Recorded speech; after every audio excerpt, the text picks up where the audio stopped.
Hello, I'm doctor Aruna Moparthi, running Meenakshi test tube baby centre, bus stand దగ్గర, గుంటూరులో. Meenakshi test tube baby centre is a place where we speak everything and anything about women's health.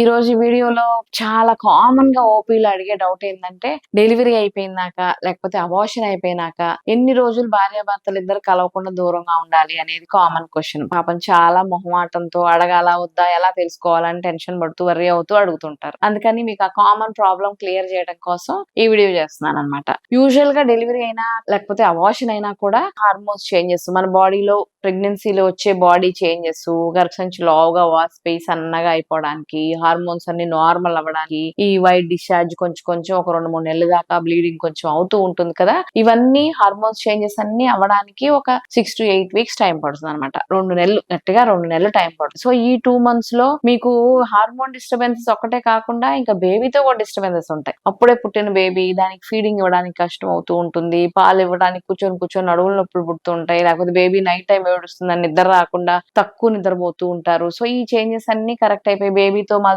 ఇద్దరు adjust అవ్వడం, మీ బాడీలో hormones అన్ని adjust అవ్వడం, మీ గర్భసంచి normal size కి రావడం, ఇవన్నీ ఒక 2 నెలలు టైం పడుతుంది. 6 to 8 వీక్స్ దాకా భార్యాభర్తలు ఇద్దరు దూరంగా ఉండటం వల్ల ఈ బాడీలో వచ్చే చేంజెస్ అన్ని కరెక్ట్ అయిపోతాయి. సో కరెక్ట్ అయిపోయిన తర్వాత you can have inter course. But ఏంటంటే వెంటనే ప్రెగ్నెన్సీ రాకుండా చూసుకోవాలి. పాలు ఇస్తున్నాం కదండి, పాలు ఇస్తున్నప్పుడు ప్రెగ్నెన్సీ రాదులే అనుకున్నాము, అందుకని మేమేం ప్రికాషన్స్ తీసుకోలేదు, కానీ ఈ లోపల ఇలాగ అయిపోయింది, మాకు అబార్షన్ చేయండి అని వస్తుంటారు చాలా మంది. అది తప్పు. ఎందుకంటే డెలివరీ అయినాక పాలు ఇస్తూ ఉన్నా కూడా కొంతమందికి ఓవులేషన్ జరుగుతుంది. చాలా తక్కువ మందికి పాలు ఇచ్చినన్ని రోజులు ఎగ్స్ పెరగమన్నమాట. పెరగకపోతే ప్రెగ్నెన్సీ రాదు. సో పాలు ఇచ్చిన రోజులు గర్భిణీ రాదని పెద్దవాళ్ళు చెప్పారని అలాగా అప్రమత్తంగా ఉంటారు. అలా కాదు, పాలు ఇస్తున్నా కూడా అండం పెరుగుతుంది, విడుదల అవుతుంది. అలాంటప్పుడు కలిస్తే వెంటనే ప్రెగ్నెన్సీ వచ్చేస్తుంది. సో ప్రెగ్నెన్సీ గ్యాప్ లేకపోవడం వల్ల ఒక 3-4 ఇబ్బందులు, మేజర్ ఇబ్బందులు వస్తాయి. ఫస్ట్ వన్ ఏంటంటే బేబీకి ఫీడింగ్ ఆపేసేయాలి. ఆపేస్తే బేబీకి ఫార్ములా ఫీడ్ వల్ల బలంగా తయారవ్వరు. నెంబర్ 2 ఏంటంటే ఈ బాడీలో ఉన్న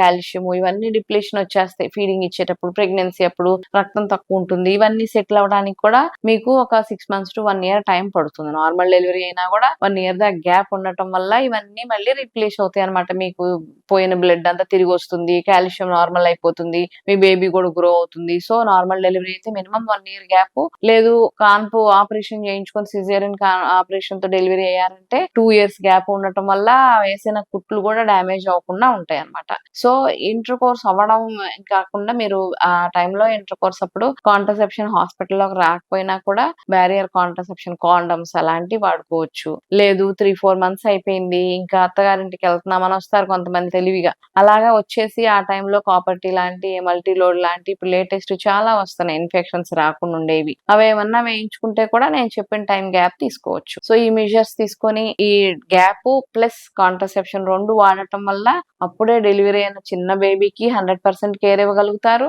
ప్లస్ డెలివరీ అయిన మీరు కూడా చాలా పుష్టిగా పోయిన న్యూట్రిషన్ అంతా రీగెయిన్ అవ్వగలిగి స్ట్రెంగ్తన్ అవుతారు. కాబట్టి డెలివరీకి మళ్ళీ సెకండ్ ప్రెగ్నెన్సీకి ప్రిపేర్ అయ్యే గ్యాప్ వస్తుంది అనమాట. సో ఈ మెజర్స్ తీసుకుంటే ఇద్దరు బాగుంటారు. ఇవన్నీ ఇన్ఫర్మేషన్ మీకు మీ ఫ్రెండ్స్ అందరికీ పాస్ ఆన్ చేయండి. Like, share the video. Thank you.